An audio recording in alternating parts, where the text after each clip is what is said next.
يعني انت شايف في حجم المنافسه ده او في حجم الشركات دي، إيه اللي يخلي ان انت يخليك مختلف، او ايه اللي يخليك مكمل، او دي صعبة قوي، صعب تشالنج قوي؟ تشالنج تشالنج رهيب قوي. صعب جدا. وده اللي خلانا زي ما كنت تبتدوا بقولك في الاول تفكروا نبتدي مع شريحة مختلفة. يمكن ما كانتش الشريحة دي بتفكر في موضوع التقسيط قبل كده، او بتفكر فيه بس على بيوت مثلا، مش شرط تبقى عربيات وهكذا. بس الاسعار اللي بتغلى، عامل الوقت اللي بيأثر على كل حاجة في حياتنا يخلي السيرفيس دي. خلانا نقدر نروح لكاتيجوري معينة ونعرض الخدمة بتاعتنا في أماكن مظبوطة. وده خلانا يعني الحمد لله بنقسط متارجتين. مراكب بملايين، بنقسط عربيات بملايين، بنشطب بيوت، قصور ويعني بس انا مش مقتنع ان حد معاه فلوس يعني يروح يقسط يخت يعني. آه، هي القصة كلها في تدويرة الفلوس. مم. انت معاك فلوس او معاكش، هي الدنيا كلها عبارة عن انت بتنظم الفلوس اللي معاك دي ازاي، او هتدفع منها ايه دلوقتي، او في فلوس منها هتشغلها في ايه، هترجع لك ربح عامل ازاي، تدفع بيه بيضو ايه. يعني هي بيحط اللعبة فلوسه في كلها حاجة تدوير، تانية يعني. بالظبط كده، هي كلها تدويرة فلوس.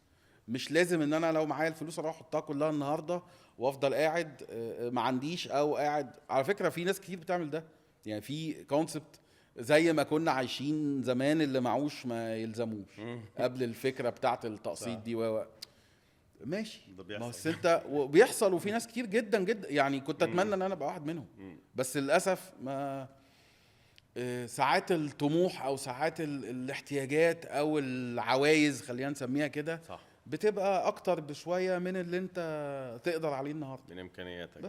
بس هي طبعا هي ليها مميزات وليها عيوب، عشان بس نبقى واضحين. يعني فكرة ان انت معلق لنفسك جزرة كده زي ما بيقولوا دايما بتجري وراها،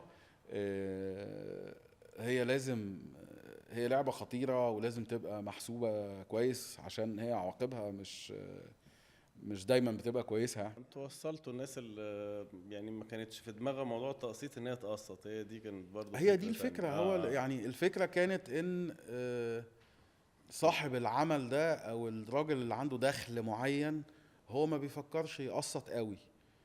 احنا ببساطة قدرنا نعرض ان والله لا، حضرتك خلي الفلوس بتاعتك معاك، شغلها في البيزنس بتاعك، والبيزنس بتاعك ده هو اللي يدفع القسط، اه، وخد بقى واشتري اللي انت عايزه واشتري اللي انت دلوقتي عايزه يعني بالظبط. وهكذا. او مش شرط، هو برضو انت مش لازم ندفع تمن البرودكت كامل، يعني ممكن برودكت ب10 انت تدفع 5 واحنا نمول الباقي. فاهم مم. قصدي؟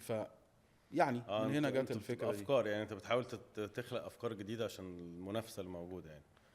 ايه طموحك في 2025 شخصيا امم والسيفن؟ نبتدي بسيفن عشان احنا بنتكلم عن سيفن وبعد 7 كده. ان شاء الله الماركت شير بتاعها هيزيد، ونبقى موجودين في اكتر من بلد. يعني ما نكتفيش ان احنا موجودين في مصر بس، ونبقى موجودين في اكتر من بلد ان شاء الله. ان شاء الله.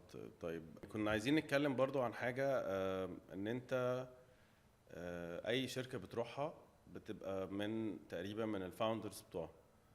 فهل انت شايف ان الناس بتجيب مجد عشان هو اللي في الاول يقوم الشركة وبعد كده يعني؟ قول لي الكونسبت ده، هما الناس شايفين مجد ازاي؟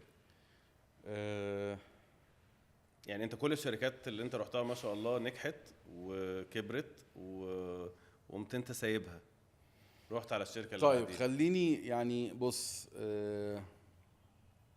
على فكرة في ناس دي لعبتها. انا بحب الحتة دي جدا. في ناس يعني انا خليني يعني مش عارف اعتبر ده حظ ولا ايه، بس انا جزء منه حظ طبعا، ان انا اتعرفت على الناس بغض النظر في اي شركة واحنا بنبتدي. وجزء منه ان انا فعلا انا بحب الحتة دي. انا بحب ابتدي مكان من الاول، واشوفه بينجح او بيكبر. بسيبه وامشي ولا انا بحب لا، كده على فكرة. مش ده الموضوع. بس انا هقول لك، انا مقتنع جدا الفكره عموما في الحياه، بيقولوا ايه، it's perseverance، او مم. انك يفضل عندك نفس تقوم حاجه او تنجح. على فكره ده مش معناه ان انا ما فشلتش، لا لا، انت قصدك ان ان انت اصلا تكمل. يعني انا في حاجات كتير جدا في حياتي بس كلها بعيدة عن الشغل انا ما نجحتش فيها. اوكي، الحاجة الوحيدة اللي اقدر اقول ان انا الحمد لله نجحت فيها في شغلي، او شغلي كارير بتاعي، ايوه. آه، ما وراهاش حاجة غير ان انا حاولت مرة واثنين وثلاثة وعشرة بس. يعني انا عمري ما فقدت الامل ان انا هبقى ناجح في شغلي. مم. زي ما بقول لك، في حاجات تانية في حياتي ما نجحتش، وفي حاجات في شغلي ما نجحتش في وقت من الاوقات، مم. بس انا عمري الحمد لله عمري ما فقدت الامل.